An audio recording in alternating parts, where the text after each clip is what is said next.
کامیابی کا اصول میرا اللہ قرآن میں بیان کرتا ہے، اگر کامیابی چاہتے ہو آپ کو 3 باتوں پر عمل کرنا ہے۔ میں جلدی جلدی تینوں باتیں پڑھتا ہوں، نتیجے پہ بات پہنچتی ہے۔ اللہ پاک ارشاد فرماتا ہے کامیاب، اور ایک بات یاد رکھنا، اللہ نے کہہ دیا کامیابی ہونی ہے، اگر شک کرو گے مسلمان نہیں رہ جاؤ گے۔ کامیابی کے 3 اصول اللہ فرما رہے ہیں، قد افلح من تزکا، وہ مراد کو پہنچے۔ اللہ نے کہہ دیا مراد کو پہنچے تو مراد کو پہنچے۔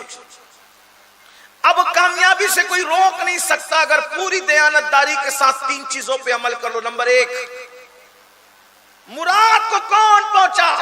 من تزکا، جس نے اپنے دل کو گناہوں سے پاک کر لیا، گناہ کی محبت سے پاک کر لیا۔ پہلی منزل کامیاب لوگوں کی دل کو گناہوں کی محبت سے پاک کرنا، دل کو گناہوں سے محفوظ کرنا۔ یعنی جب گناہ دیکھو تو دل میں کرنے کا جذبہ پیدا نہ ہو، بلکہ گناہ کو دیکھ کر ہی انسان کے دل میں نفرت پیدا ہو، گناہ سے گھن پیدا ہو۔ دل کو گناہ کی محبت سے پاک کرنا یہ پہلی منزل ہے۔ اب تھوڑا ٹٹولے اپنے آپ میں، کیا ہم وہ لوگ ہیں؟ ہمیں تو ہر گناہ سے محبت ہے، ہمیں تو ہر گناہ سے پیار ہے۔ دیکھ لیجئے، فلموں سے لے کر کے گانے سننے تک، گانے سننے سے لے کر کے سود کے دھندے تک، سود کے دھندوں سے لے کر کے شراب اور نشے تک، شراب اور نشے سے لے کر غیبت، چغلی، حرام غذا، یہ ساری چیزوں سے انسان اس قدر اس میں ملوث ہوا کہ اب تو انسان گناہ کو گناہ سمجھتا ہی نہیں۔ پہلی منزل کامیاب لوگوں کی وہ ہے جو گناہ کی محبت سے اپنے دل کو پاک کرتے ہیں۔ ایک بات یہ بھی کہہ دوں، جب تک گناہ کی محبت دل میں ہوگی اس وقت تک ہم سچے عاشق رسول نہیں بن سکتے۔ اور ایک بات آپ کے سامنے یہ بھی واضح کر دی جائے کہ زنا، شراب، جوا، یہ سب تو گناہ کی محبت لوگوں کے دل میں ہے۔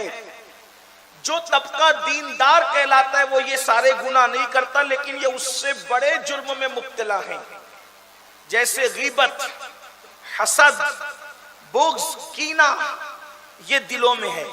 اب بتائیں، کرسی پر اگر پیشاب پڑا ہو تو کیا میں اس پہ بیٹھوں گا؟ آپ بیٹھیں گے؟ کوئی بیٹھے گا؟ جب ایک کرسی پیشاب سے بھری ہو تو اس میں میں اور آپ نہیں بیٹھتے، تو جو دل کینے سے بھرا ہو، حسد سے بھرا ہو، بغض سے بھرا ہو، بتائیں اس میں حضور کا عشق کیسے آ سکتا ہے؟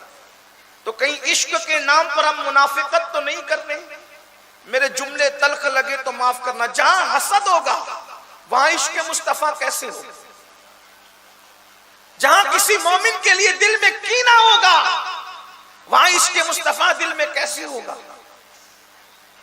مجھے حیرت ہے، عاشق رسول بغض اور کینے والا کیسے ہو سکتا ہے؟ ارے عاشقوں کا تو حال یہ ہے کہ عاشقوں کی توجہ تو شیطان کی طرف بھی نہیں جاتی، وہ شیطان کی طرف بھی کبھی متوجہ نہیں ہوتے۔ ایک مرتبہ رابعہ ادویہ سے کسی نے کہا، رابعہ اللہ کی اتنی عبادت کرتی ہے، تجھے شیطان کتنا ستاتا ہوگا؟ تو جواب دیتی ہے، کبھی خیال بھی اس کا نہیں آتا۔ کیوں؟ اس لیے کہ یار کی یاری سے فرصت نہیں ملتی، دشمن کے لیے وقت لائے کہاں سے؟ عاشق رسول کہلاتے ہو پھر غیبت کی گٹھلیاں لے کر بیٹھتے ہو، عاشق رسول کہلاتے ہو سگے بھائی سے حسد کرتے ہو، پڑوسیوں سے دل میں بغض اور کینہ رکھتے ہو، کامیاب نہیں ہو سکتے۔ عشق مصطفیٰ کا دل دادا کہلانا یا عاشق کہلانا آسان ہے، اور عاشق بن جانا مشکل ہے۔ بہت عاشق رسول کہلا چکے، اب ذرا عاشق رسول بننے کی کوشش کرو، لیکن یہ بچوں کا کھیل نہیں ہے۔ پھر کہتا ہوں، نمازی بننا آسان ہے، حاجی بننا آسان ہے، غازی بننا آسان ہے، شہید بننا بھی آسان ہے، عاشق رسول بننا آسان نہیں ہے۔ دوسروں کو دیکھنا تو دور کی بات ہے، اب یہ کان ایسی منحوس باتیں بھی سن کر تڑپ رہے ہیں کہ دیور کی نظر سے بھابی محفوظ نہیں ہے۔ یہ صورتحال ہے، مسلم معاشرے کی صورتحال ہے کہ دیور کی نگاہ سے بھابی محفوظ نہیں، بہنوئی کی نظر سے سالی محفوظ نہیں، بلکہ بعض مقامات تو وہ آئے ہیں، اللہ اکبر، العیاذ باللہ، العیاذ باللہ، کہ یہ بھی سنا گیا کہ بہن بھی محفوظ نہیں۔ یہ صورتحال ہے کس قوم کی؟ کس قوم کی؟ اللہ کے بندو، عشق بہت باقی ہے۔ تو عرض یہ کر رہا تھا کہ قرآن کامیابی کا پہلا اصول بیان کرتا ہے، قد افلح من تزکا، اپنے دل کو پاک کرو، دل پاک۔ اچھا، اب یہ منزل تو آپ تو سوچتی ہوں گے کہ آپ تو آ کے رونا ہی روتے ہیں، کوئی حل بھی تو ہونا چاہیے۔ اب یہ دل پاک کیسے ہو؟ دل پاک کرنے کا بھی تو کوئی طریقہ ہوگا۔ ہاں ہے۔ نمبر 1، کثرت سے درود شریف پڑھو، دل پاک ہوگا۔ لا الہ الا اللہ کلمہ شریف پڑھو، دل پاک ہوگا۔ قرآن کی تلاوت کثرت سے کرو، دل پاک ہوگا۔ اور سب سے آسان طریقہ، کسی پاک دل والے کی صحبت میں جا کر کے بیٹھا کرو، دل پاک ہوگا۔ اب یہ بڑا مسئلہ ہے، یہاں تو آپ پریشان ہو جائیں گے کہ بھئی کس کا دل پاک ہے، ہمیں کیسے پتا چلے؟ تو پھر اس پر میں آپ کو کوئی خطرے میں نہیں ڈالتا، پھر یہ کہتا ہوں زمین کے اوپر جتنے پیار سب سے کرو، احترام سب کا کرو، عزت سب کی کرو، ہاتھ سب کے چومو، لیکن جا کے وہاں بیٹھو جو زمین کے اندر جا چکے ہیں، اس لیے کہ ان کا دل صاف ہونا یہ یقینی بات ہے۔ موقع ملے تو سرکار دیوان شاہ کے آستانے پہ جا کے بیٹھ جاؤ، حافظ جی بابا کے آستانے پہ جا کر کے بیٹھ جاؤ، اور اللہ نے موقع دیا تو اور بھی میں سب کے نام نہیں جانتا، جو بزرگ آپ کے یہاں کے مشہور ہے وہاں جا کے بیٹھ جاؤ۔ پھر موقع ملے تو پھر ہندوستان کے بادشاہ سلطان الہند سرکار غریب نواز کی بارگاہ میں جا کر کے بیٹھ جاؤ۔ اللہ کی قسم، کوئی مانے نہ مانے، ایک نظر کا سوال ہے، ایک نظر اٹھے گی میرے خواجہ کی اور دل کی تاریکی سب دور ہو جائے گی۔ لیکن آپ وہاں جاتے ہو تو کارخانہ مانگتے، وہاں جاتے ہو تو سائزنگ مانگتے، وہاں جاتے ہو تو تانے بانے کو وہاں نہیں بھولتے، وہاں جاتے ہو تو کپڑے کی دکان، کرانہ دکان، یہ مکان وہ مکان، بیٹا مانگا بیٹا ہوا تو پوتا مانگا، پوتا ہوا تو نواسا مانگا، نواسا ہوا تو پھر اس کا رشتہ مانگا، اسی کے اندر سب گھومتے رہتے ہو۔ ارے نادان جیسا سخی ہے ویسی عطا مانگ، یہ ساری چیزیں تو تو بھی کر سکتا ہے۔ اپنے دل کو تبدیل کرنے کی کوشش کر، اپنے دل کو بدلنے کی کوشش کر۔ اللہ کی عزت کی قسم، جس دن تیرا دل صاف ہو جائے گا، تجھے کسی کی دعا کی ضرورت نہ رہے گی، تو جس کے سر پہ ہاتھ رکھ دے گا اس کی قسمت بدل جائے گی، اس کی قسمت تبدیل ہو جائے گی۔ دل صاف کرو، دل پاک کرو۔ بلکہ عطائے رسول ہند الولی سرکار غریب نواز کی کرامتوں میں سے کرامت یہ ہے کہ آپ ہمیشہ آنکھ بند کر کے بیٹھتے تھے۔ غریب نواز آنکھ کھول کے نہیں بیٹھ، آنکھ بند کر کے بیٹھ، اور جس دن آنکھ کھول کے کسی کو نظر بھر کے دیکھ لیتے، صرف دیکھ لیتے، اس کو مقام ولایت عطا فرما دے۔ اب میں یہاں حیران ہوں، یا اللہ، جب رسول اللہ کے بیٹے کی نظر میں یہ کمال ہے کہ جس کو نظر بھر کے دیکھ لے اس کو ولایت کا مقام عطا کر دے، جب نواسے کی کیفیت کا یہ عالم ہے تو نانا محمد الرسول اللہ کی شان کا عالم کیا ہے؟ پھر ان کی نگاہ کی تاثیر کیا ہوگی؟ میرے امام کہتے اٹھ گئی جس طرف دم میں دم آ گیا، اس نگاہ عنایت پہ لاکھوں سلام۔ نعرہ تکبیر۔ پہلے اپنے دل کو صاف کرو، پاک کرو۔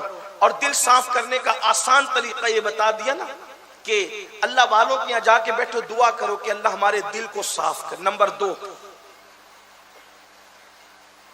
اللہ کا ذکر، وَذَكَرَ اسْمَ رَبِّهِ فَصَلَّى، ذکر اللہ کرو، خدا کا ذکر کرو۔ ممرہ میں میں نے اس پہ بہت تفصیلی گفتگو کی، یہاں نہیں کرتا، لیکن یہ کہ اللہ کا ذکر کرنے کی عادت ڈالو، کثرت سے اللہ کا ذکر کرو، اللہ پاک کا ذکر کرو۔ اللہ کا وعدہ ہے فَاذْكُرُونِي أَذْكُرْكُمْ، تم مجھے یاد کرو میں تمہارے ڈنکے بجا دوں گا۔ عزت سب چاہتے ہیں لیکن کوئی اللہ کا ذکر کرنا نہیں چاہتا. اور یہ جو اللہ والے تھے، صوفیاں تھے، یہ ہر وقت اللہ کا ذکر کرتے تھے. قرآن اللہ والوں کی شان بیان کرتا ہے، الذین یذکرون اللہ قیاما وقعودا وعلی جنوبہم، کہ یہ اللہ والے وہ ہیں کہ جب کھڑے ہوتے ہیں تو اللہ کا ذکر کرتے ہیں، یہ جب بیٹھے ہوتے ہیں تو بھی اللہ کا ذکر کرتے ہیں، یہ کروٹوں پہ لیٹتے ہیں تو بھی اللہ کا ذکر کرتے ہیں. انسان تینوں میں سے کوئی ایک ہی کیفیت میں ہوتا ہے، یا تو وہ کھڑا ہوتا ہے، یا بیٹھا ہوتا ہے، یا تو لیٹا ہوتا ہے. اللہ فرماتا ہے وہ تینوں کیفیتوں میں اللہ کا ذکر کرتے ہیں. یاد رکھیں اللہ کا ذکر مثال کے طور پہ اللہ اللہ ہی کہہ دے، سبحان اللہ ہی کہہ دے، الحمدللہ ہی کہہ دے، اللہ اکبر ہی کہہ دے، لا الہ الا اللہ ہی کہہ دے، اللہ ہی کہہ دے، یہ سب ذکر ہے، زبان سے کرتے رہیے.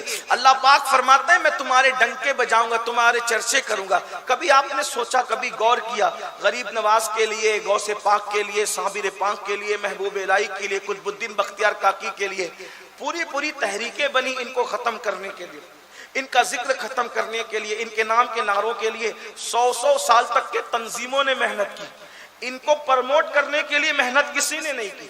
توجہ کرنا، گھر جا کر کے اس فلسفے کو سوچنا، ان ولیوں کو پرموٹ کرنے کے لیے کسی نے محنت نہیں کی، لیکن ان کو ختم کرنے کے لیے تحریکیں چلی. مفتی لوگ کھڑے ہوئے، یا غوث کہنا شرک ہے، یا خواجہ کا نعرہ لگانا شرک ہے، ان کے نام کی نیاز کرنا شرک ہے. مفتی فتویٰ دیتے دیتے مر گیا، اس کی ہڈیاں پگھل گئی، لیکن غریب نواز کے ماننے والے کم نہیں ہوتے، بڑھتے ہی جا رہے ہیں. پہلے عرس میں دیکھو کتنی تعداد ہوتی تھی، ابھی کتنی تعداد ہوتی ہے، آپ غور فرمائیں. اور اب سے پہلے جو ہمارے باپ دادا لوگ جاتے تھے، کتنے لوگ جاتے تھے، ابھی کتنے جاتے ہیں. یعنی بڑھ رہا ہے معاملہ، کم نہیں ہو رہا ہے. کیوں؟ اللہ کا وعدہ ہے فَاذْكُرُونِي أَذْكُرْكُمْ، میرا ذکر کرو میں تمہارے چرچے کروں گا. ان لوگوں نے کیسے ذکر کیے؟ دریا کے کنارے بیٹھ کے اللہ کو یاد کیا، سمندروں میں اللہ کو یاد کیا، جنگلوں میں اللہ کو یاد کیا، پہاڑوں میں اللہ کو یاد کیا.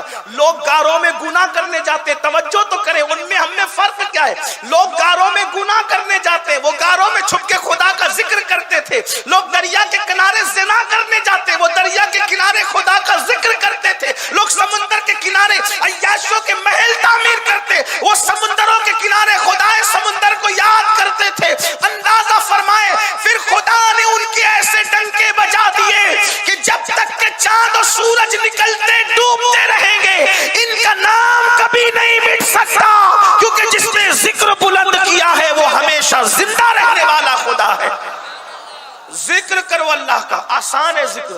2 نشانیاں ہو گئی، دل کو پاک کرو گناہ سے، ذکر کرو. اچھا ذکر کرو گے تو بھی دل پاک ہوگا. اور تیسری منزل اور آخری بات، تیسری منزل آخری بات کیا؟ فصلا، اور وہ نمازی بن گئے، نماز قائم کی. یہاں کر کے سب ڈھیلے پڑ جاتے ہیں. 95% لوگ مسلم امہ میں پوری دنیا میں نماز نہیں پڑھتے، 5% لوگ پڑھتے ہیں. پھر وہ لوگ بھی گھٹتے گھٹتے فجر کی نماز میں 1% سے بھی کم ہو جاتے ہیں، فجر میں نہیں آتے لوگ. اور پھر وہ اپنے آپ کو نمازی سمجھتے ہیں. نمازی کی تعریف کیا ہے وہ سن لیں. اگر کوئی 5 وقت کی نماز بھی پابندی سے پڑھتا ہے لیکن شادی میں نماز چھوڑ دیتا ہے، میت میں چھوڑ دیتا ہے، کبھی کبھی ٹرین میں چھوڑ دیتا ہے، فلائٹ میں جان بوجھ کے چھوڑ دیتا ہے، تو بزرگوں نے فرمایا جو جان بوجھ کر 1 وقت کی نماز بھی چھوڑ دے تو اس کا شمار نمازیوں میں نہیں ہوگا، تا وقت یہ کہ وہ توبہ نہ کر لے. یعنی وہ نمازیوں میں شمار نہیں ہوگا. جو جان بوجھ کر 1 وقت کی، اب سر درد ہے تو چھوڑ دیا، اپنے جیسے کچھ لوگ بیٹھے ہوئے ہیں تو چھوڑ دیا، ٹرین میں نماز کہ گئی کیا کریں گے کیسے پڑھیں گے، چھوڑ دیا. ہمارے مذہب میں یہ کھڑے ہو کے نہیں پڑھ سکتے، بیٹھ کے پڑھو، بیٹھ کے نہیں پڑھ سکتے، لیٹ کے پڑھو، اشارے سے پڑھو. نماز معاف نہیں ہے، نماز پڑھنا ہے. تو چونکہ 3 اصول کامیابی کے، دل کو پاک کرنا، ذکر کرنا، نمازی بننا، 3 چیزوں پہ عمل کر لو، اللہ نے سند دی ہے، تم کامیاب ہو جاؤ گے، زمین کے اوپر بھی اور زمین کے نیچے بھی.